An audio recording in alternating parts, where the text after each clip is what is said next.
dia a todos. Eu me chamo Fernanda Andrade, eu sou advogada.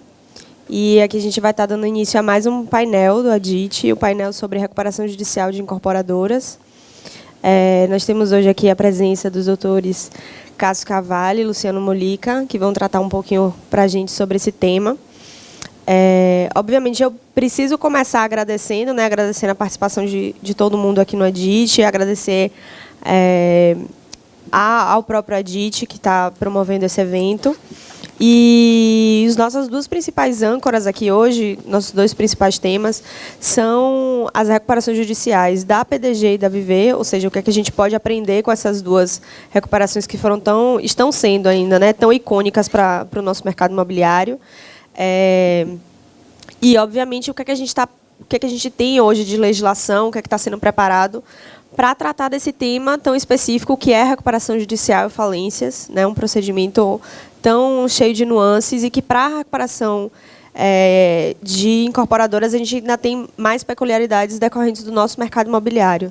Então, eu acho que a gente pode começar com um bate-papo, conversando um pouco sobre os principais temas, abrir aqui um pouco para as perguntas, e depois a gente conversa com vocês um pouco na plateia, o que é que vocês têm para perguntar.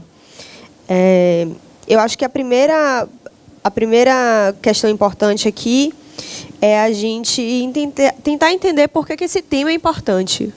Por que a gente tem que estar falando de recuperação judicial de incorporadoras? Esse é um tema ainda recorrente. A gente viu o resultado da pesquisa que o ADIT fez, que a gente tem esse momento já de retomada, mas esse ainda é um ponto importante. Eu acho que a gente precisa começar perguntando isso. Quer começar? Olá, bom dia a todos.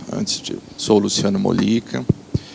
Antes de tudo, queria agradecer a ADIT pelo convite. É sempre um prazer participar aqui do ADIT Júris. Cumprimentar a doutora Fernanda e o doutor Cássio, companheiros aqui nesse painel, e agradecer a presença de todos vocês aqui nessa manhã para a gente conversar um pouco, até um pouco curioso, o tema de hoje. A gente viu lá a pesquisa, as pessoas já pensando em retomada, e nós estamos falando ainda de um assunto bem crise, que é um assunto que ainda, com certeza, é um assunto presente em 2018. Para a gente pensar um pouco se já parou ou nós vamos ter mais, a gente precisa até entender como é que as empresas, e não são só PDG ou Viver que entraram, existem diversas empresas regionais também que estão em processo de recuperação. A recuperação, aí depois o doutor Cássio vai poder até nos explicar melhor como especialista, mas a recuperação de empresas imobiliárias também acabou sendo uma novidade, um desafio, pelo tamanho, pela quantidade de SPEs e principalmente pela existência do patrimônio de afetação, que é um ponto que a gente vai trabalhar bastante hoje. Mas relembrando o que nós tivemos, o que levou a esse cenário. Então, se a gente pegar primeiro trimestre de 2014, para quando a gente for transportar para final de 2016, nós vamos ver uma situação de país bastante diferente. Nós vamos entrar numa redução de PIB negativo, somado a uma escalada da taxa de desemprego. Então, eu vinha de uma taxa de desemprego no início de 14 na faixa de 6 alguma coisa, para terminar em 16 na faixa de 12. Então, nós tivemos quase aí o dobro de desemprego nesse período. E o mercado imobiliário é um mercado que se sustenta muito na confiança, ou seja, para a pessoa pretender, ter interesse em adquirir um imóvel, obviamente, ela tem que ter confiança na economia e também na sua estabilidade de emprego. Então, o desemprego é um inimigo muito grande do mercado imobiliário. Então, isso é um fator importante. E aí, na sequência dessa situação, que eu já tinha o desemprego, eu também tive um aumento expressivo da taxa Selic, e, por conta disso, o endividamento das empresas, de um lado, aumentou, e, de outro lado, eu tive um desestímulo à poupança, porque, como aumentou a Selic, a poupança passou a ser algodão atrativo. Então, da outra ponta também, para aquele que já tinha comprado e no final do dia iria depois fazer o financiamento, ele também encontrou um mercado de crédito mais restritivo, porque eu tinha menos linhas de créditos de financiamento imobiliário. Então, as incorporadoras, na verdade, elas pegaram um cenário daquele tenebroso, ou seja, tudo conspirava contra. Então, as incorporadoras que realmente não tinham um caixa sólido, elas se viram, de uma hora para outra, diminuir muito a velocidade de vendas, na verdade, praticamente estagnar, somada a uma quantidade de distratos enorme.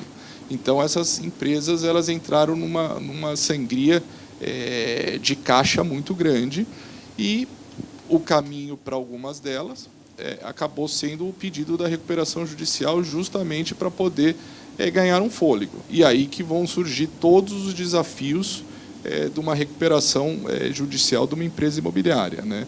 Eu tenho a visão que ainda nós vamos ter players importantes ainda entrando, muitos estudando a possibilidade de entrar ou não, outros meio que decididos que vão tomar esse caminho, porque é uma coisa que eu estava comentando com os colegas, é muito complicado a recuperação judicial de uma empresa imobiliária. Pelo seguinte, é diferente de eu ir numa loja e comprar aquela TV. Eu posso até comprar a TV de uma empresa que está em recuperação judicial, eu posso, talvez eu não pense nesse momento, mas eu posso estar até abrindo mão de uma eventual garantia, né? Porque se essa empresa não conseguir se manter, se recuperar e ir para um cenário de falência, eventualmente eu vou ter dificuldades com a garantia, mas o produto está ali.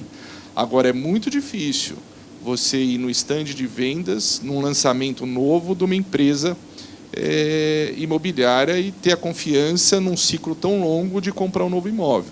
Então, é óbvio que o caminho para essas empresas em recuperação provavelmente vai ser uma diminuição drástica das suas atividades, venda de ativo para quitar e, eventualmente, sair com alguma coisa ali numa continuidade de atividade. Mas, realmente, esse vai ser um grande desafio. Mas eu acho que, e daí a importância do nosso debate de hoje, da troca de ideia, porque eu acho que é algo que ainda vai estar presente em 2018 e é algo que, no decorrer da nossa conversa de hoje, nós vamos ver que tem muita questão polêmica, porque também não se estava acostumado com essa situação.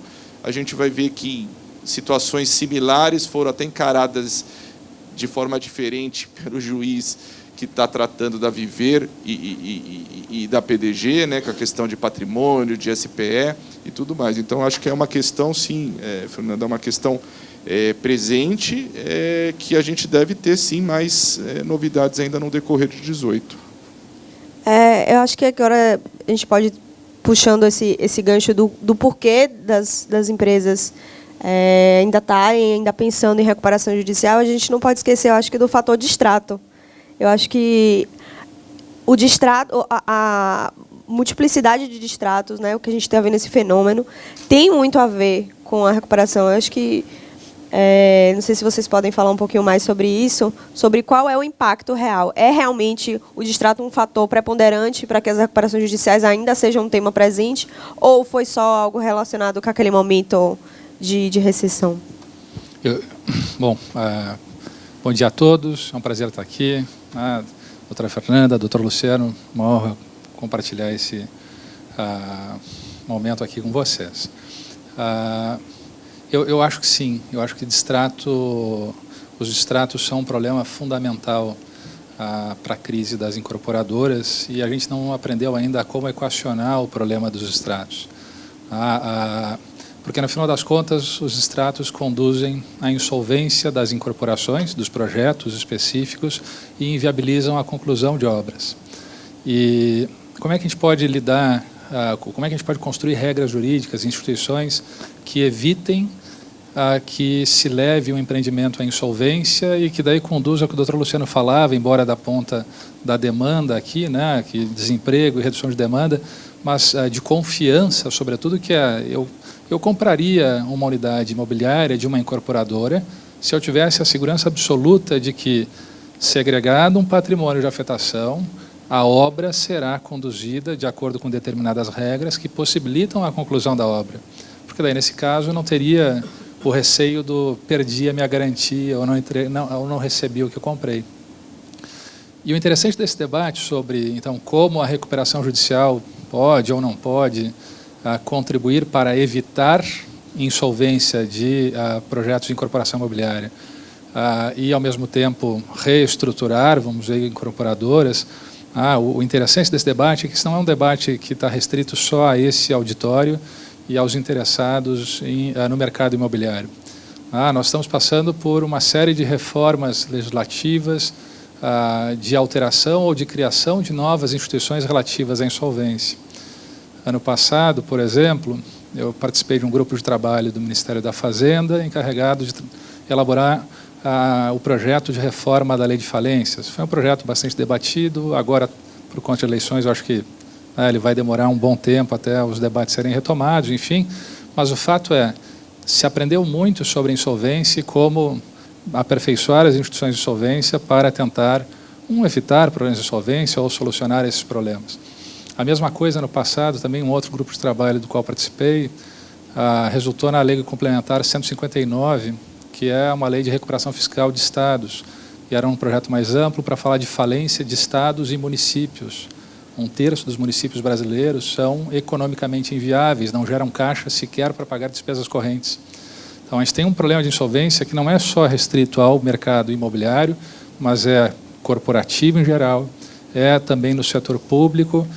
A semana passada eu discutia na Fundação Getúlio Vargas, um evento promovido pelo IDEC, com o FEBRABAN, enfim, sobre regras de falência pessoal, como se vai enfrentar o problema de 60 milhões de superendividados no Brasil hoje.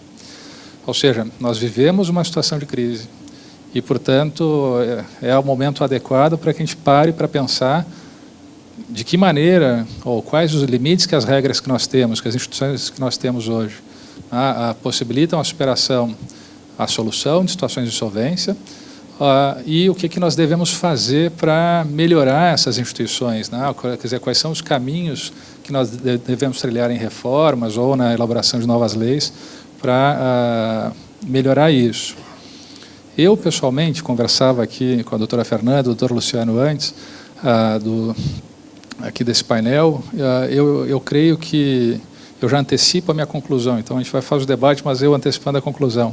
Eu creio que nós deveríamos fazer uma reforma da Lei 4.591, incluindo dentro da disciplina da incorporação imobiliária com patrimônio de afetação, regras de procedimento de como se deve agir em caso de insolvência da incorporadora, então quais são os direitos de cada uma das partes e qual é o procedimento que se deve adotar para assegurar esses direitos com o propósito maior de concluir a obra pagando a instituição financiadora e entregando unidades imobiliárias aos adquirentes. Por que eu acho que se deve ter uma lei própria para a insolvência de incorporações imobiliárias? Eu creio que se deve distinguir aqui o problema de insolvência da empresa de incorporação, que é um problema de insolvência corporativa. Então, assim como qualquer outra empresa pode pedir recuperação judicial para lidar com seus problemas de caixa, basicamente tentando maximizar seu going concern, pagar os credores na medida da sua capacidade de caixa livre. Uma coisa diferente disso é tratar da insolvência de projetos de incorporação imobiliária, porque o projeto de incorporação imobiliária não tem como objetivo preservar uma empresa, mas tem como objetivo, especificamente, viabilizar a conclusão de uma obra com entrega de unidades imobiliárias e pagamento do financiador, que é algo restrito aqui. As regras atuais da 4591, que tratam de situações de insolvência, são regras modernas, mas, ao mesmo tempo, antecedem em um ano a Lei de Recuperação de Empresas, né?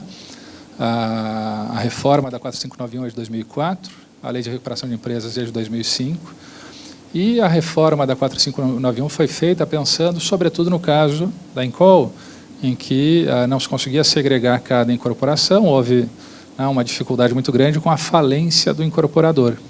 E daí se pensou, bom, como é que se segrega? Como é que a gente cria um arquipélago de ilhas protegidas e de tal maneira que uma incorporação não contamina a outra? Então, a inviabilidade de uma incorporação não afeta a eventual viabilidade de outra incorporação. E isso se fez com grande sucesso, né, criando basicamente um patrimônio segregado, né, que é dotado de autonomia patrimonial, os americanos chamam de entity shielding, mas sem limitação da responsabilidade, ou seja, você segrega um conjunto de ativos e afeta aqueles ativos e aquela operação a um determinado fim. A palestra do Dr. Chalim foi primorosa, foi realmente primorosa. Endosso tudo que ele disse, é sempre muito bom ouvi-lo. Então, se teve um grande sucesso em segregar os ativos, salvo uma que outra passagem da própria lei, que são notadamente, acho que as três principais características, né, que são problemáticas são: você segrega o ativo basicamente para impedir que outros credores do incorporador tomem aqueles ativos e o fluxo financeiro daqueles ativos. Mas tem 3 furos aqui no patrimônio de afetação que são problemáticos. Um é o momento da instituição do patrimônio de afetação. Ele pode ser instituído a qualquer momento. Ele deveria ser instituído desde o início da incorporação. O segundo é aquela expressão que autoriza fluxo financeiro do patrimônio para o incorporador dos valores que excederem a quantia necessária à conclusão da obra. Evidentemente que se você tem um lançamento bem sucedido, você vai ter um aumento com um caixa positivo, mas só que isso não antecipa eventuais vicissitudes que podem acontecer na obra na frente, só que, deu caixa positivo, é como se apurasse lucro e distribuísse resultado, só que antes do fim, entre aspas, do exercício, que é a conclusão da obra. Então, deveria ter alguma regra para prender esses recursos dentro do patrimônio de afetação com um tratamento tributário adequado, porque o custo tributário de deixar o investimento financeiro dentro do patrimônio é um problema sério. Então, isso tem que ser ajustado no final das contas. E o outro furo que tem é de extratos. Basicamente, os extratos são uma forma de esvaziar o patrimônio. E, portanto, deveria haver regras sobre como alocar os ativos e o fluxo financeiro dos ativos nos patrimônios de afetação. E, em caso de algum problema de insolvência do incorporador que dificultasse, seja o seu aporte para fins de financiamento, ou colocasse em risco o plano empresário, seja por reputação do incorporador, que pode gerar algum problema, ou até riscos de repasse, né? Quer dizer, o incorporador não faz os repasses para a instituição financiadora e, portanto, isso gera impasses. Mas, então, a necessidade de regras aqui para disciplinar como se alocam esses ativos e como é que cada um dos stakeholders pode se servir em caso de uma insolvência do incorporador que possa colocar em risco a continuidade da obra e a conclusão da obra. Eu creio que, nesses casos, o melhor caminho seria ter... Chegou o doutor aqui, Chalim, eu fiz referência há pouco à sua brilhante exposição, a qual aqui subscrevo, é sempre um prazer ouvi-lo, enfim, e aprender com as suas lições. Então, eu creio que se deveria ter uma disciplina legal própria, na 4.591, que tratasse da reorganização especificamente das incorporações imobiliárias, não do incorporador, com o patrimônio de afetação. Eu creio que a gente pode depois seguir explorando o racional econômico disso, mas enfim. E acho que valeria a pena, para atualizar, só para a gente tratar, voltando para o caso, por exemplo, da Viver e da PDG, só para explicar para aqueles que ainda não têm conhecimento, quando a Viver entrou com um pedido de recuperação, ela optou por, na verdade, pedir uma consolidação substancial de tudo, ou seja, todas as SPEs, inclusive com patrimônio de afetação, o que, convenhamos, não faz nenhum sentido, até porque o patrimônio de afetação, se eu pudesse, numa recuperação, é óbvio, a lei ela não fala nada sobre recuperação judicial com relação ao patrimônio, mas ela fala com relação à falência. Então, no mais, ela fala que não se mistura. Por que no menos poderia se misturar? Ou seja, se eu ainda estou numa fase de recuperação. Então, eles entraram com o pedido dessa forma. A decisão, depois do Tribunal de Justiça, foi no sentido de São Paulo que não pode entrar com a recuperação judicial do patrimônio de afetação, pelo menos nesse caso. A PDG depois entrou até com recuperações, planos especiais para cada um dos patrimônios, mas a Viver teve excluído todas as PEs com patrimônio de afetação, e inclusive se discutiu uma questão que é interessante, né, dentro das incorporadoras, se eu faço uma recuperação judicial de uma SPE, porque a SPE ela tem, na verdade, a sua vida ali limitada, né? O interesse dela é concluir a obra e não eu preservar a atividade e tal, porque eu tenho um período limitado. Inclusive, neste mesmo voto que excluiu o patrimônio de afetação, né, o entendimento dos desembargadores, embora não fosse esse o cerne da coisa, eles meio que anteciparam, seria assim, olha, eu só entendo possível uma recuperação judicial de uma SPE após concluídas as obras, porque até lá ela está vinculada aos adquirentes. Por que isso? Porque, na verdade, mesmo antes de eu ter a lei do patrimônio de afetação, que cria uma blindagem muito mais sofisticada, eu já tinha na 4591 regramentos que davam a entender que, na verdade, o grande interessado no desenvolvimento do empreendimento são os próprios adquirentes. Tanto que eu já tinha previsão lá para a destituição do incorporador, é óbvio, num mecanismo diferente do patrimônio de afetação, né? Um mecanismo judicial, mas eu tinha previsão para que, se houvesse a insolvência ou retardamento injustificado da obra, a possibilidade de eu tirar o incorporador. Então, na incorporação, na verdade, imobiliária, me parece que os agentes ali que vão ter que definir são os próprios adquirentes. O problema da história toda é que a incorporadora, eu tenho durante o período de venda, eu não consigo vender um empreendimento, nem que eu venda muito bem, pelo menos pela cultura brasileira, a maioria dos adquirentes eles precisam de financiamento bancário ao final. Então, assim, raramente eu vou vender muito bem o empreendimento e todo à vista. Eu posso até vender muito bem, mas eu vou vender provavelmente dentro da minha tabela normal, que a pessoa vai pagar em torno de 30% durante o período de obra e os 70% no repasse. Quando eu chego nesse momento, eu tenho um fluxo negativo. 30% do valor de venda, obviamente, não é suficiente para construir o prédio. Aí eu preciso de outros agentes aqui. Ou o incorporador coloca o dinheiro dele, ou ele pega um financiamento à produção. Então, assim, eu tenho um fluxo negativo. Então, se eu estou numa situação que eu entrei em recuperação judicial, eu estou numa situação frágil financeira, eu, incorporador, provavelmente não vou conseguir mais honrar com esse fluxo negativo que eu precisaria honrar durante a obra. E eu, por outro lado, tenho também o financiamento, é isso que não casa bem, né? Porque, assim, se você olhar um contrato de financiamento do banco, um dos motivos para ele te tirar o financiamento é você pedir recuperação judicial. Então, na hora que você entra com a recuperação, o banco já te travou o financiamento. Então, ou seja, a obra, hoje o grande problema é que você não tem uma solução clara, ou seja, os adquirentes estão amarrados. O que dá para perceber que a gente estava conversando antes? Agora, um pouquinho antes. As obras que têm uma situação econômica viável, sustentável, elas vão para frente dentro desse conceito de patrimônio, porque aí eu injeto dinheiro, até o próprio banco pode injetar o dinheiro que falta realmente para terminar, controlar o término, porque isso vai ser a garantia do recebimento dele, porque ele vai fazer o repasse dos adquirentes, eventualmente unidades não vendidas de estoque vão ser dadas para pagamento do financiamento que ele já deu, e se resolve o problema.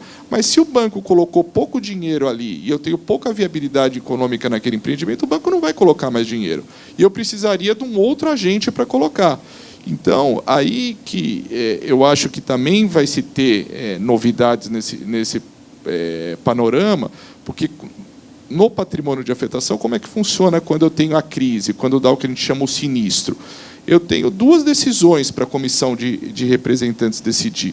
Ou eles destituem o incorporador e começam a tocar a obra, então aí eles vão ter o mandato legal para receber o dinheiro dos que já compraram, para vender as unidades que não foram vendidas, contratar uma nova construtora e tocar o negócio, e, eventualmente, em nome da coletividade, captar um novo financiamento, que não é fácil, mas poderia, eventualmente, porque o débito do primeiro financiamento, se eu não conseguir reativá-lo com novas garantias com o financiamento, ainda vai continuar existindo.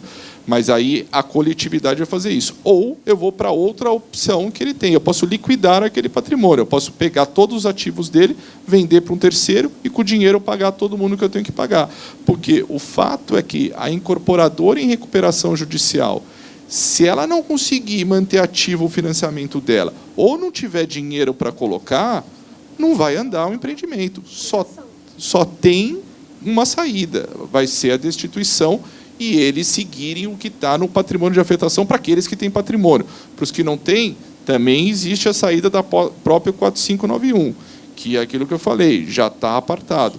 Mas a logística hoje mostra que nós já temos um tempo, já temos planos aprovados, mas você viu que não desembaraçou ainda essa situação, porque depende muito da situação, da lógica econômica de cada empreendimento. Eu acho que foi uma linha base de todos os painéis do ADIT, que o judiciário ele não está preparado para enfrentar as questões do mercado imobiliário. E eu acho que isso também se reflete nas recuperações judiciais. Como é que vocês têm visto o papel do judiciário nessas recuperações? Ou seja, a gente tem as varas especializadas, mas elas são realmente especializadas para recuperações judiciais de incorporadoras, ou elas ainda não compreendem o modo de pensar e o fluxo que as incorporações têm, né? Essa questão do negócio imobiliário. Como é que vocês têm visto o judiciário? Em São Paulo, no Rio de Janeiro, em especial, isso eu falo com a experiência de causa, enfim, tem varas especializadas e com juízes especializados e que conhecem muito bem a matéria de recuperação de empresas, de falência. São juízes que têm sempre um comprometimento muito grande em construir decisões bem fundamentadas, consistentes, enfim. Eu acho que o problema aqui não é propriamente o judiciário. O problema é que se nós perguntarmos para cada um de vocês, nós inclusive, qual é a regra que se aplica em caso de insolvência de uma incorporação específica e como é que se deve resolver isso, cada um vai dar uma resposta diferente, porque nós não sabemos ainda como essas regras devem ser. Os casos da PDG e da Viver são casos relevantíssimos, porque eles mostram que a gente tem tentado construir as soluções à medida em que o problema se acentua. Trocar o pneu do carro com o carro em movimento. Como eu falava, a reforma da 4591, que foi muito bem sucedida, ela foi feita um ano antes da lei de falências. Então, ela dialogou muito mais com falência e liquidação do que com reorganização. Não era essa a ênfase da reforma. Embora a melhor doutrina tenha dito logo na entrada em vigor da Lei 11.101 que as regras são relativas não apenas à falência, mas à recuperação de empresas também, né? Mas a pergunta é, se nós não sabemos qual é a lei aplicável propriamente, né? Quer dizer, qual é a disciplina da insolvência da incorporação imobiliária, e não da incorporadora? Se nós não sabemos ao certo, a pergunta é, então, por que as incorporadoras pedem recuperação? Acho que essa é uma pergunta importante de se fazer. Eu creio que há duas linhas de resposta aqui complementares. A primeira é basicamente a seguinte: o patrimônio de afetação, ou uma SPE, enfim, qualquer mecanismo de segregação patrimonial, mas vamos ficar com o patrimônio de afetação porque ele é mais eficiente. Faz basicamente o seguinte: em caso de insolvência da incorporação, se pode destituir a incorporadora. Os ativos da incorporação e o fluxo financeiro são todos afetados à conclusão da obra e ao pagamento do financiador, e também daqueles que trabalham na obra, enfim. E, portanto, só o que sobrar residualmente será distribuído ao incorporador. Então, se deixa muito claro que o incorporador ele passa a ter um direito residual ao resultado daquele patrimônio de afetação. Ele é subordinado ao resultado. Isso significa que, isso pode ser traduzido de outras formas, os credores do incorporador não podem penhorar ativos do patrimônio de afetação que devem ser utilizados para a obra. Isso aqui é uma característica da entity shielding, né, da autonomia patrimonial, que protege going concern. Pois, embora haja essa segregação e de forma eficiente, há furos aqui nesse patrimônio, né? Quer dizer, há vazamentos. E quais são os vazamentos mais expressivos? O primeiro deles, distratos. Distrato é um problema. Na falência e, em tese, na recuperação judicial, existe uma disciplina sobre a chamada cláusula resolutiva expressa por insolvência, a cláusula ipso facto. Todos os contratos são assim: caso uma das partes peça falência, esse contrato está resolvido. É a causa de resolução do contrato. E a lei de falências afasta a validade dessa cláusula, e os tribunais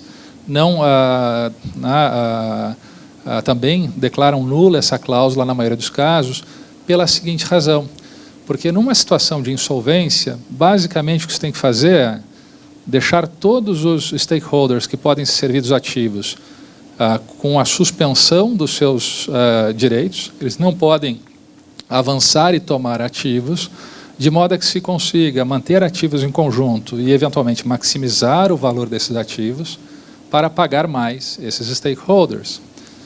E, então, tem uma regra de suspensão de ações e execuções, e essa suspensão de ações e execuções faz com que os ativos fiquem em conjunto, maximizem valor, e daí se consiga pagar mais stakeholders.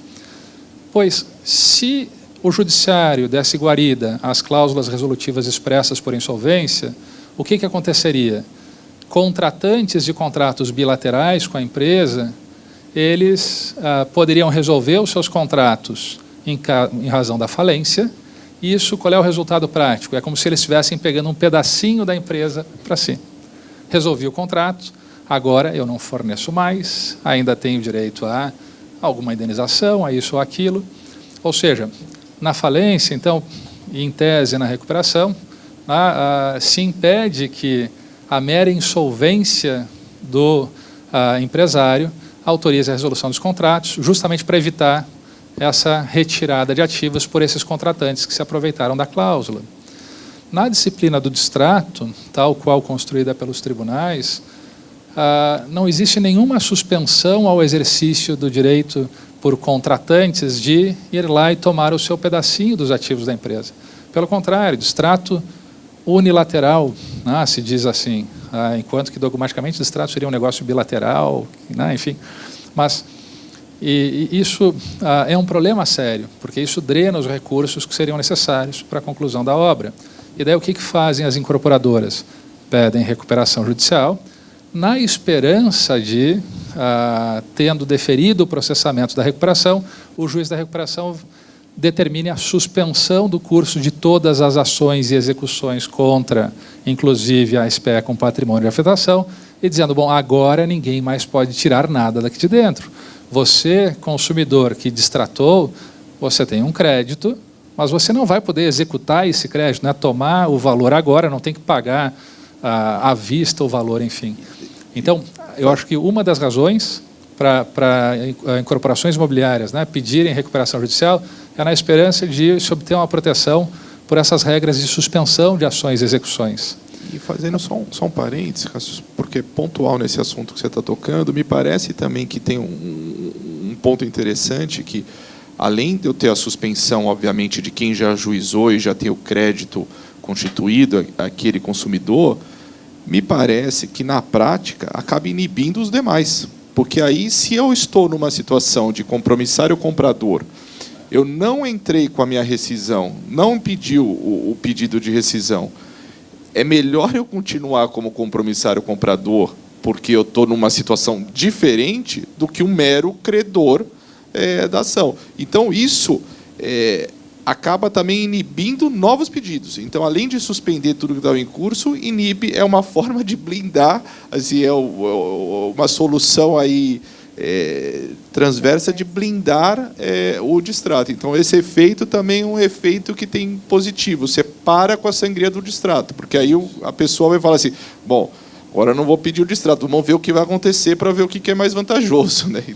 Então, isso tem um aspecto importante também. Eu concordo integralmente. Se vocês pegarem um racional econômico por detrás das regras de insolvência, vocês vão ver que, basicamente, a ideia das regras de insolvência é a seguinte. É como se fosse um açude, a empresa fosse um açude, tem ativos. Se você deixa os peixes no açude, eles vão reproduzir e vão aumentar o seu valor. Agora, se várias pessoas podem pescar no açude sem regras de pescaria, ou seja, eu posso pescar quanto eu quiser com rede de arrasto, por exemplo, o que vai acontecer?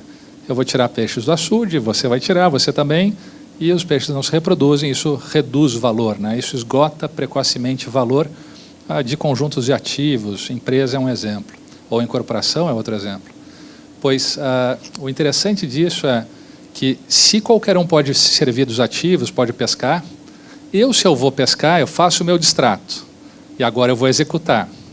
Daí o doutor Luciano está lá pagando as suas parcelas de aquisição da unidade imobiliária.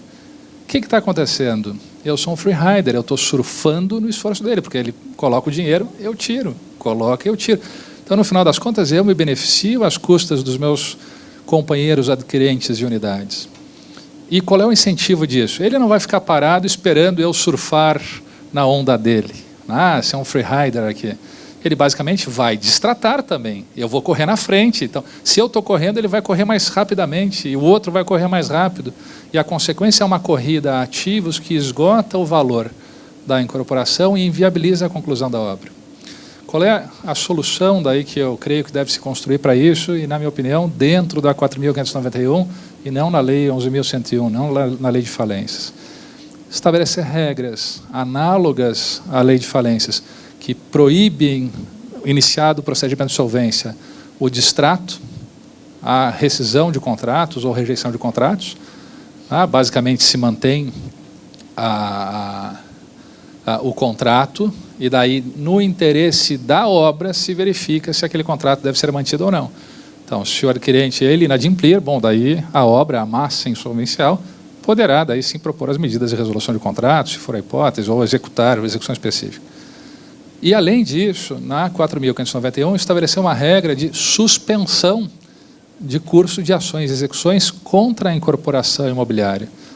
Então, se já houve distratos anteriores e há execuções já em vias de aparelhamento ou aparelhadas, iniciado o procedimento de reorganização de incorporações imobiliárias, se suspendem essas execuções, porque os ativos, como o Dr. Chalim brilhantemente expôs agora há pouco, devem ficar afetados à conclusão da obra. Então, regras de suspensão de stay são fundamentais para lidar com qualquer situação de insolvência. Isso aqui é universal, em qualquer lugar do mundo funciona dessa forma. Então, a gente poderia utilizar essa mesma ferramenta para lidar com o mesmo problema. O segundo ponto que eu creio pela qual as incorporadoras pedem recuperação judicial é pelo seguinte: em caso de insolvência do patrimônio de afetação, qual é a consequência? Afasta-se o incorporador e ele fica com o direito residual, ele só recebe o que sobrar da incorporação e não tem mais a gestão da incorporação. Ao passo que na recuperação judicial se diz que o devedor conserva a gestão da empresa. Então, basicamente, o incorporador manteria a gestão do patrimônio de afetação num processo de recuperação judicial. E com qual propósito? Um propósito que é combatido pela 4.591, mas que é um problema prático que tem que ser lidado, que é pegar recursos dessa cumbuca aqui, desse patrimônio de afetação, para financiar a obra de lá e fazer um cash pooling, fazer um caixa único. Daí porque a gente deve melhorar as regras de contabilização dos patrimônios de afetação, e porque isso tem que ser mais rigoroso do que já é, para evitar essa movimentação. No caso da Viver, me parece que o pedido de consolidação substancial visava, basicamente, assegurar que a incorporadora permanecesse na gestão. Então, ela teria esse poder aqui decorrente e poderia, dada a consolidação, se fosse deferida, usar os recursos dessa incorporação para financiar aquela outra, fazer um cash pooling, que é justamente o que a reforma da 491 queria evitar. Queria evitar as pedaladas e lança uma nova incorporação para financiar a anterior e assim por diante.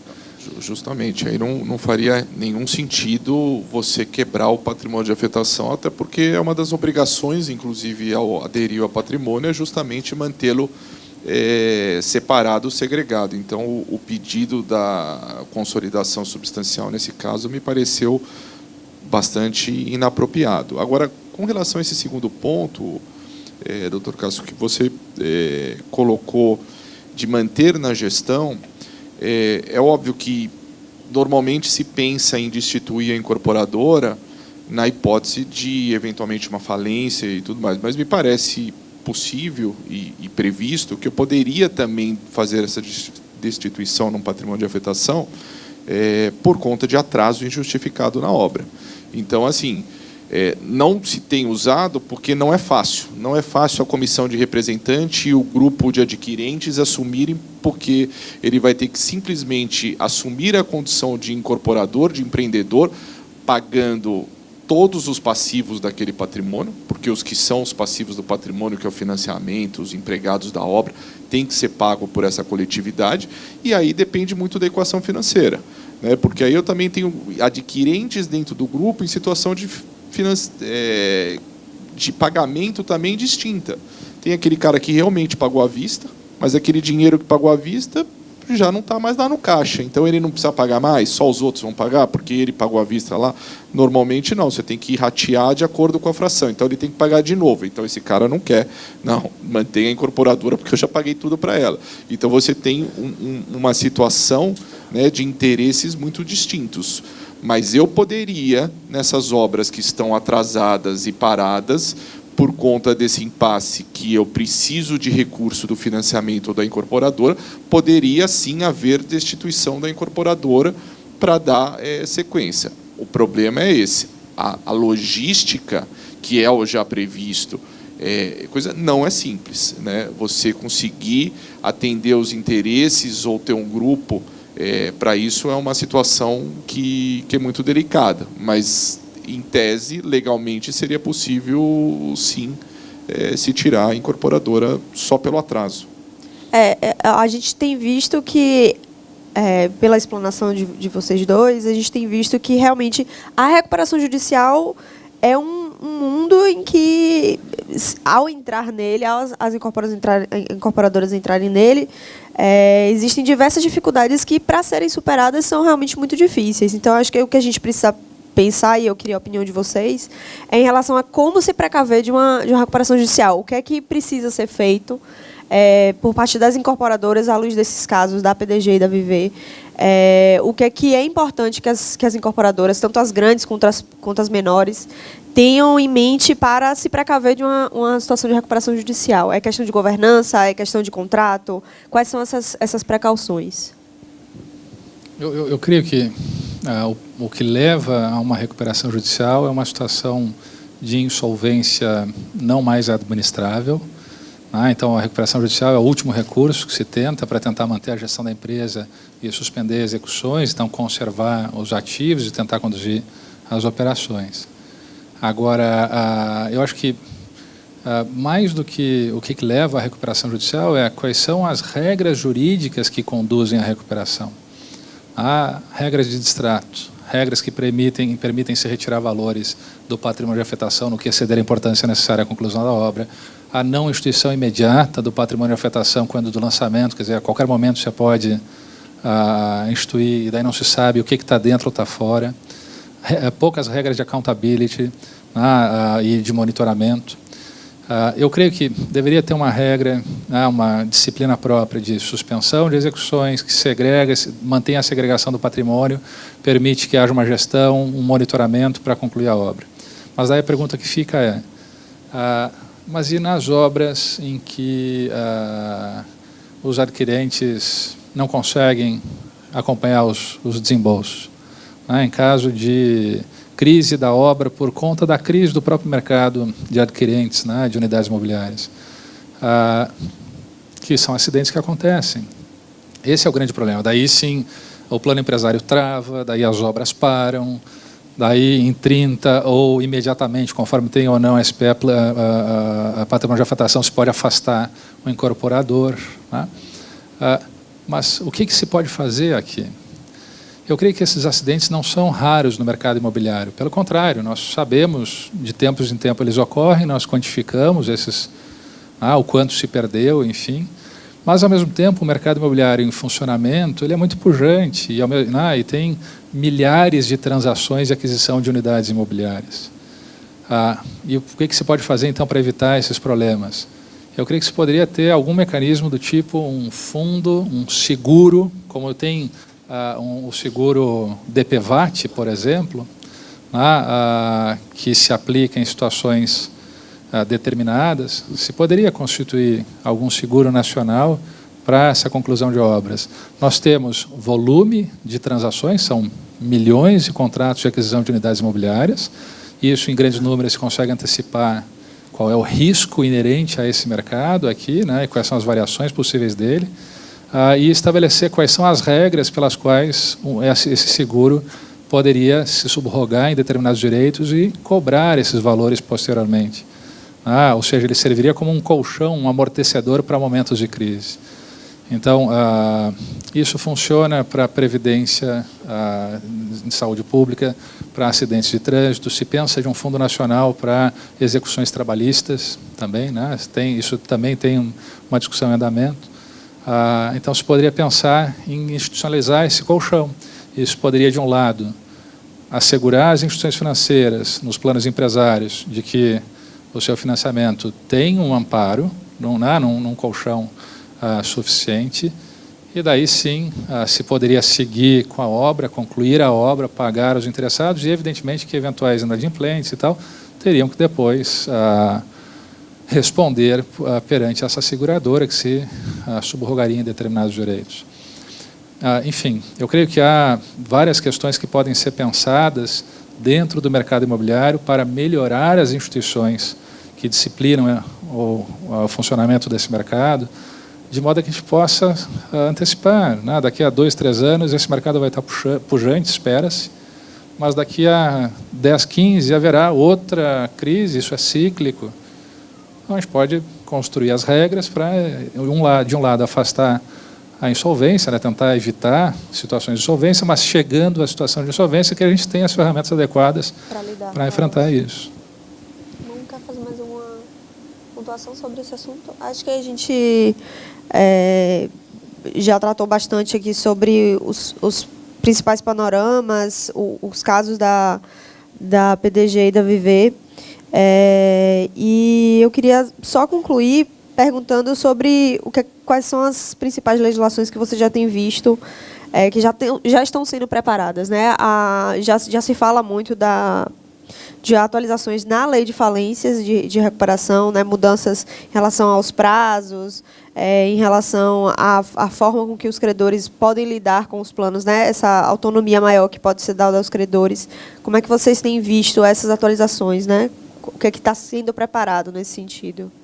Eu acho que até a parte da atualização eu vou deixar depois para o Dr. Márcio falar, mas você vê que mesmo essas atualizações que estão sendo previstas, elas não resolvem os problemas que a gente está debatendo aqui, né? O problema de como resolver, de como entregar a unidade, como a incorporadora sair dessa recuperação ainda de pé.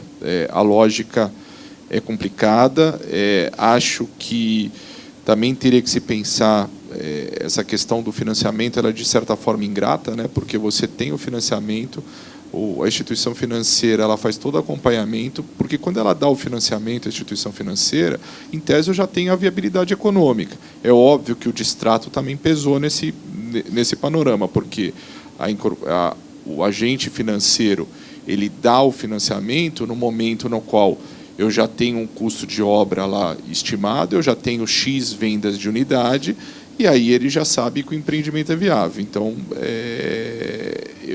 o distrato, obviamente, tendo menos unidades vendidas, de repente, coisa pesa bastante nisso. Só que, da forma como acontece, você vê que o financiamento ele acaba sendo o fiel na balança. Ou seja, na hora que eu entro, chega o momento da crise em que, em tese, o empreendimento que tem o financiamento, desde que fosse gerido com lupa, ele seria sustentável. Na hora que o banco cai fora e fala assim, não, aqui eu vou parar, aqui não vou seguir, muda toda a lógica, né? Então, isso também é um ponto que tem que ser melhor equacionado, né? Porque você vê que esse é o grande gargalo. Hoje, esses empreendimentos eles não conseguem concluir, até aqueles que estão próximo da conclusão, porque não tem quem coloca o dinheiro. Quem vai colocar o dinheiro? A incorporadora não tem, e o banco está naquela ainda decidindo, avaliando. Então, ou seja, dentro dessa prerrogativa se torna tudo um pouco mais complexo. Aí o Dr. Márcio vai falar sobre as alterações, só que a única coisa que eu acho estranha é que é uma alteração, né, Márcio, numa legislação relativa... Cássio. Desculpa, perdão, Cássio. Numa legislação relativamente recente, né, do ponto de vista de legislação, mas muito relevante, né, de muitos dispositivos de uma vez sendo alterado. Então, não sei se faz muito sentido, né? Você vê um grande peso das instituições financeiras nessa negociação das alterações.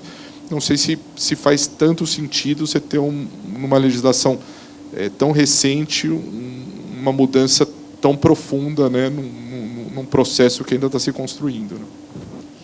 Eu acho que são vários pontos importantes, mas sobre a reforma em si da lei de falências, né, a gente está fazendo uma reforma agora, que vai demorar para sair, agora com o ano eleitoral, mas para vocês terem uma ideia, Portugal, França, Itália, Alemanha têm as suas leis de insolvência promulgadas em meados dos anos 2000 ou no final dos anos 90 e já passaram por 3, 4 reformas profundas e estruturais, não reformas superficiais e cosméticas. Por que razão reformas profundas? Porque o mundo sabe pouco sobre insolvência e a gente está aprendendo muito rapidamente quais são os problemas e como resolver esses problemas. Quanto mais se aprende, mais isso vai sendo refletido nas leis. Então, eu pessoalmente acho que a nossa lei, que é de 2005, precisa de alterações profundas, porque nós já aprendemos quais são os limites das instituições de insolvência, né, da recuperação de empresas, para que se possa atingir os resultados esperados. Um deles, financiamento. Acho que isso é um tema importante. Aliás, mas antes do financiamento, nessa reforma em que pese pretendida profunda, não se mexeu em mercado imobiliário. Não se falou sobre patrimônio de afetação, não se falou sobre recuperação judicial, enfim, porque intencionalmente, e no grupinho de trabalho, né, os 4 professores que escreveram o projeto inicialmente, que eram o professor Toledo, o professor Satiro, a professora Sheila e eu, nós ponderamos o seguinte: nós sabemos muito pouco sobre insolvência de incorporação imobiliária, o mundo sabe pouco, há muita insegurança, e não faz sentido se antecipar na elaboração de algum texto sem que haja um amplo debate prévio, porque as consequências são relevantes. E daí, intencionalmente, se preferiu não tocar no assunto, nem para um lado nem para o outro. Hoje, eu creio que se deveria tocar no assunto na 4.591 por uma instituição própria, por um procedimento de reorganização próprio, na minha opinião. Mas na reforma da lei de falências, o que se tocou, por exemplo, que é uma coisa importante: empresas em recuperação judicial não conseguem financiamento para tocar a sua operação. Por que razão? Porque a resolução 2682 de 99 do Banco Central estabelece que empresas que têm um default de mais de 180 dias, estão em recuperação judicial, têm o pior nível de crédito, então os bancos são obrigados a provisionar 100% das operações seguintes. O banco não pode reclassificar o nível de risco e, portanto, de provisão antes que haja sequer pagamento de parcela de juros.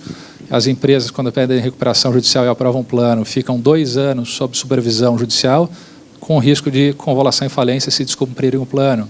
Por isso, as empresas jogam toda a agenda de pagamentos para depois de 2 anos, para não ter o risco de descumprir o plano e convolar em falência. Então, as empresas não pagam sequer juros, daí não se consegue reclassificar risco e daí não tem financiamento bancário. Então, por questões regulatórias, reputacionais, não sai financiamento para a empresa em recuperação. E pela própria disciplina da recuperação judicial, não se tem regras que protejam um financiador. Vejam, aquele que é o último a entrar e que toma o maior risco porque está financiando uma empresa insolvente, ele deveria ter garantias de que, em caso de falência, se der tudo errado, ele é o primeiro a sair. Ele deveria ter essa proteção. Isso cria incentivos para financiamento de empresas em crise. São regras de financiamento DIP, né, é o jargão que se utiliza. Pois isso é um problema que a gente tem que enfrentar, porque hoje em dia, por exemplo, as garantias dos planos empresários não são necessariamente observadas pelo Poder Judiciário. Isso é um problema, porque se confia na garantia que foi dada e o Judiciário não pode pura e simplesmente dizer: olha, essa hipoteca aqui não tem valor, e agora pode-se transferir a unidade para adquirente X ou Y.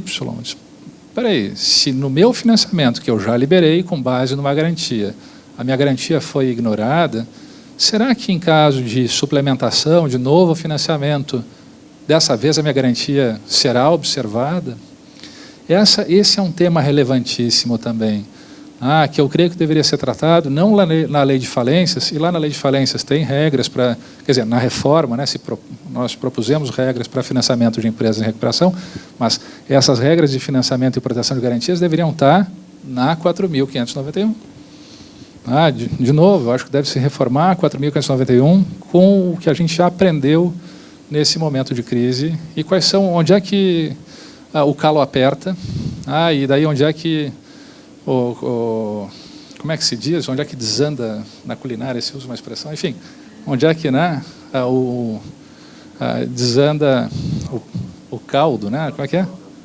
Caldo torna, entorna. A gente já sabe onde isso ocorre.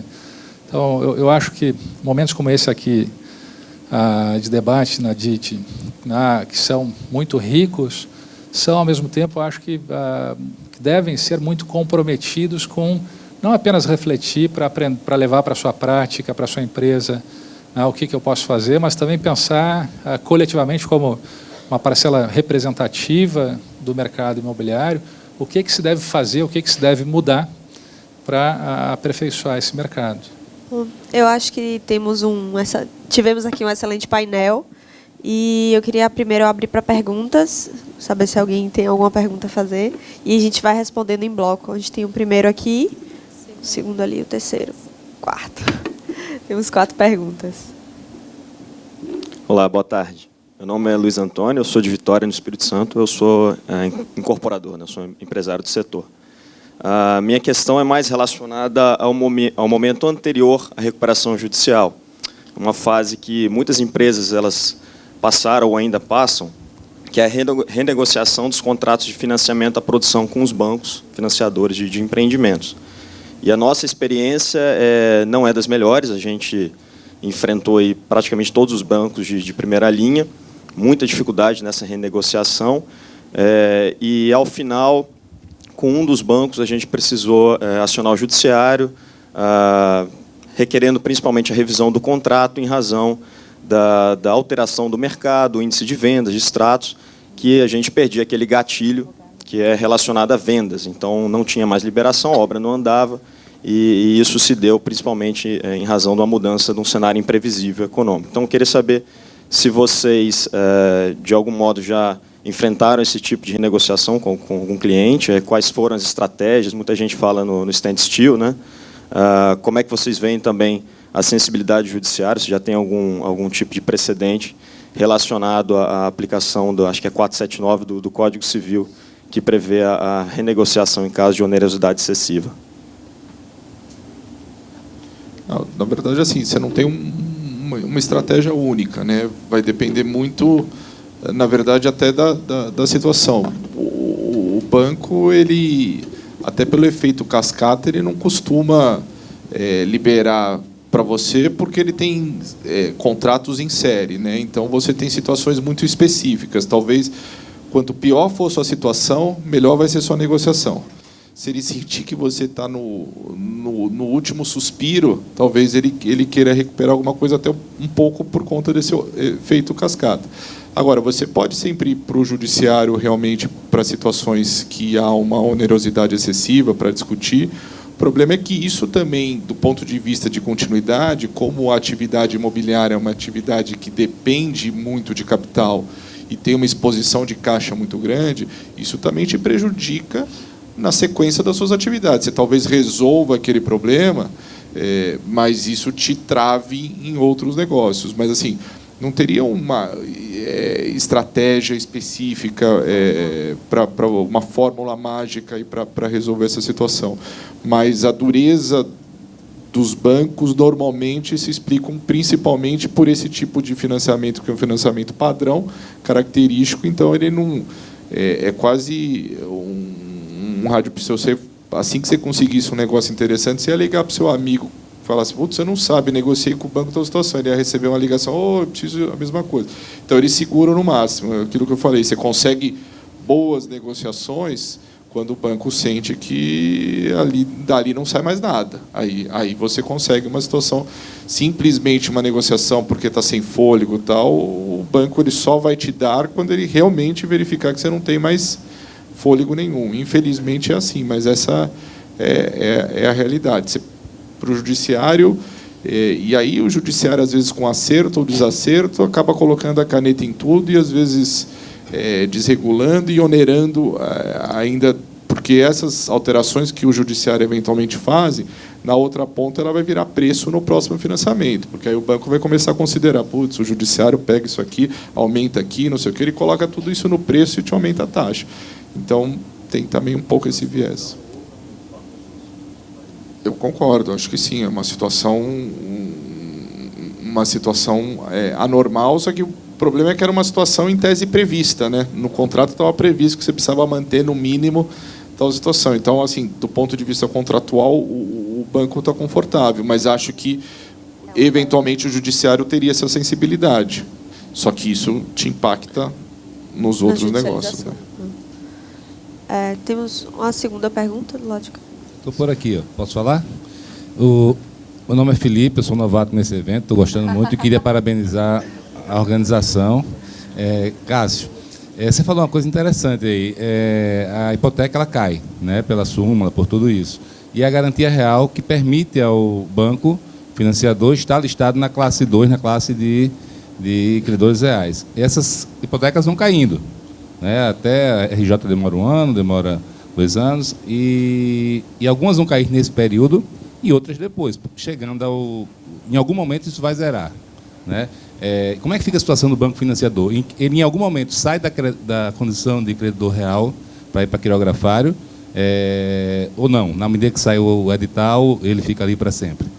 Você levantou aí, eu achei interessante essa situação.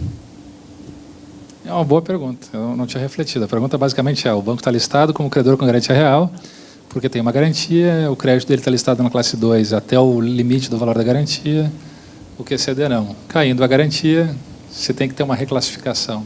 Mas, Cássio, a garantia, me parece, Felipe, que ela só cai com relação ao adquirente. Ela é só a jurisprudência que tira a eficácia da coisa com relação ao adquirente, né? E não como uma garantia geral. É óbvio que da unidade vendida ele não tem garantia, mas da unidade de estoque acho que não mudaria. Não, mas é da vendida para fazer a transferência, essa é a questão. Com licença. Desculpe a intervenção, mas eu tenho a impressão que ela cai mesmo. Se cancela o registro da hipoteca. O que prevalece é o crédito perante o incorporador. Só isso, sem garantia. A hipoteca é cancelada mesmo. Originalmente, os adquirentes ingressavam com ação possessória, ação de esbulho, né? Enfim, de embargo de terceiro, visando a proteção da posse, exclusivamente. E esse entendimento evoluiu para o próprio cancelamento da hipoteca. Então, você tem ações ordinárias de obrigação de fazer contra o banco, ou contra o incorporador, ou os dois juntos, com o propósito de obter o cancelamento da hipoteca, e a decisão é essa: cancela essa hipoteca, vai-se ao registro de imóveis. Mas, doutor Chanin, não seria só na hipótese em que eu estou, porque assim, ela cai para o adquirente, em tese, adimplente. Se eu não estou adimplente, a hipoteca ela é em tese, por isso que o banco ainda continua utilizando. Sim, perfeito. Ela, em tese, continua rígida. Então, assim, mas para o banco, para aquele que está adimplente e pagou tudo, sem dúvida, essa hipoteca ela é considerada ineficaz. Eu não sei, porque, na verdade, eu tenho visto, na minha experiência prática no judiciário, requerimentos, pedidos de cancelamento de hipoteca, não tenho observado essa particularidade do adimplente ou não. Sobre associações. Então, as associações ingressam... As associações ingressam... essa seria a minha pergunta, Fernanda, já vou emendar aqui na terceira. A gente tem vivenciado experiências tortuosas pelos credores financiantes de obra, com o ingresso de associações, com obra em curso, pedindo o afastamento da incorporadora, assumindo a obra e pedindo, inclusive, a ineficácia da alienação fiduciária dos financiadores da obra, para que os adquirentes possam novamente onerar o imóvel e se refinanciar. Não, aí sim, numa situação em que eu retomei a obra, eu pedi aquela ineficácia, porque ele é meu credor e porque eu quero pegar um novo financiamento, é isso? O que para mim não faz muito sentido, porque o doutor Milim até falou na explanação dele lá, que em algum momento, quando a incorporadora tem esse problema de fluxo, o financiante da obra e os adquirentes, eles passam para o mesmo lado da linha, porque ambos são credores daquele incorporador inadimplente, né, no final do dia. Então, fica aqui a minha sugestão para o pessoal que está trabalhando aí na alteração da lei da recuperação judicial e afins, e logo depois a pergunta, é que, se há o afastamento da incorporadora, essa comissão de adquirentes que vai assumir a obra não teria que chamar esse credor fiduciário para participar desse projeto de retomada? Essa é uma sugestão que eu faço, porque no judiciário, dentro daquela cultura do direito do consumidor hipossuficiente, pobre coitado, eu sempre digo nas nossas peças, nas nossas defesas, olha, os consumidores têm o direito de afastar a incorporadora, mas o dinheiro que foi colocado... Eu coloquei mais dinheiro do que você, consumidor. Então, a compra do terreno, os projetos aprovados, a publicidade, a manutenção do imóvel, tal como está, foi feita toda com o meu dinheiro. Então, vamos continuar a obra juntos, podemos fazer um plano. Mas o que a gente tem visto aqui e ali, principalmente em Minas, é o afastamento, a ineficácia da alienação fiduciária pela aplicação da súmula 308, que, pasmem, ela veio para proteger o adquirente do imóvel construído, acabado, entregue a chave, que o adquirente não consegue passar a escritura porque ainda havia ali um residual de contrato bancário. Então, durante a obra, ao meu ver, é um absurdo completo. Mas, de qualquer maneira, a instituição financeira que deu o primeiro financiamento, ela vai ser credora desse condomínio de construção. Entre as coisas que você tem que pagar, vão ser todos os tributos, todos os trabalhistas e o financiamento, se houver, né? Então, eu vou ter esse débito. Aí pode ser que neste momento que você descompatibilizou o antigo, eventualmente para criar um novo financiamento, porque assim, pode ser que o banco não queira continuar, né? Porque o ideal seria ele continuar com aquele mesmo plano empresário que ele tem e continuar o financiamento, que seria suficiente para terminar a obra. Mas pode ser que ele não queira continuar e, eventualmente, nesse tipo de situação, que também é uma situação diferente, seria para propiciar que essa comunidade consiga um novo financiamento e, eventualmente, coloque o imóvel em garantia. Mas, legalmente, ele está na linha ali de pagamento, inclusive bem na sequência ali, depois de tributo e trabalhista, vem o agente financeiro que tinha dado financiamento. Se não for declarada ineficácia, né? Que é o que a gente tem enfrentado aí na vida real. Deixa eu só responder aquela pergunta, e essa aqui brevemente. E tem mais um ali atrás. Que a pergunta é muito interessante, porque trata de uma reclassificação de crédito, né? E essa não é uma prática adotada nos processos de recuperação quanto à reclassificação. Embora em alguns casos se faça ressalva do tipo, eu tenho uma garantia que está avaliada no valor X, mas em caso de reavaliação dela, ações, por exemplo, né? Alienação fiduciária e participação societária é um exemplo disso. Eu gostaria de daí ter o meu direito preservado até tal medida. Agora, de todo modo, classe 2 ou 1 na recuperação judicial não tem valor nenhum, porque no Brasil a gente não adota uma regra de prioridade absoluta. Nos Estados Unidos, primeiro se paga credor garantido até o valor das garantias, ou eles mantêm as garantias, ou o produto da venda.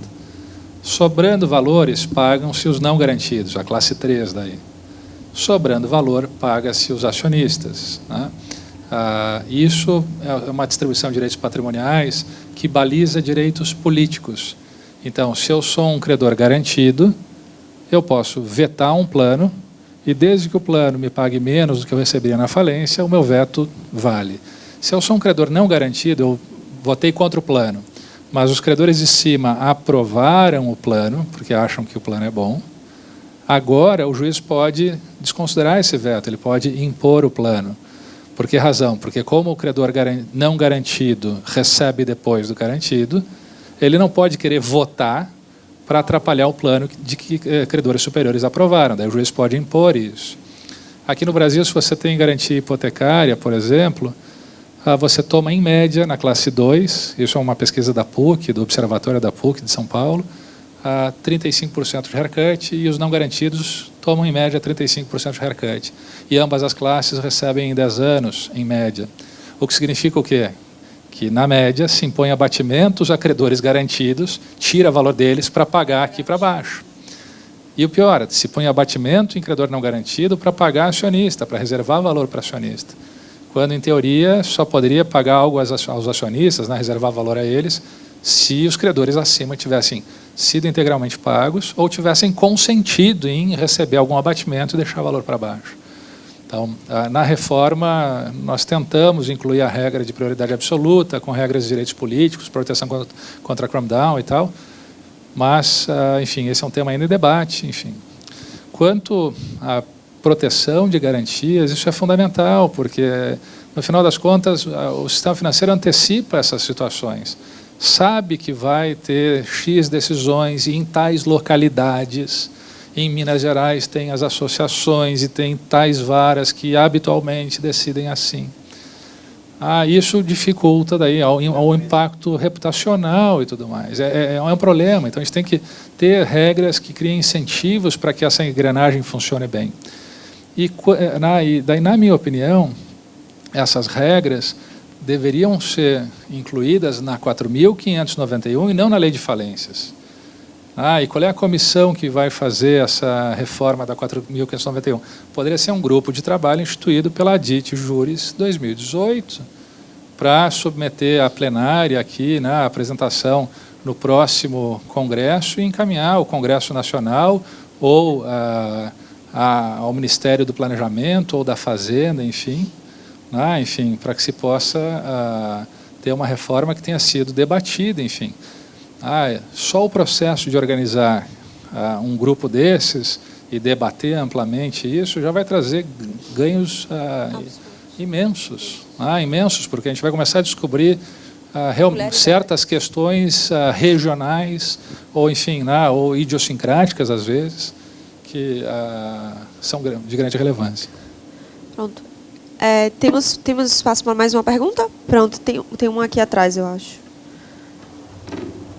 Não, acho que só, na realidade, até nenhuma pergunta, mas uma constatação que a colega falou, que quando há, na realidade, a substituição do incorporador, né, pela comissão de representantes, comissão de adquirentes no patrimônio de afetação, na verdade, há uma subrogação, acredito eu, de tantos os direitos e obrigações. Então, essa relativização, seja perante qualquer credor daquele concurso, daquele patrimônio ali, não dá para se subrogar só nos direitos, né? Então, portanto, a participação, né, de todos os credores, de uma forma geral, não só a instituição financeira, o permutante do terreno, né, deveria fazer parte daquela continuidade daquele negócio, fazendo as vezes do incorporador. Então, acho que é oportuno realmente repensar a lei de incorporações sobre esse aspecto.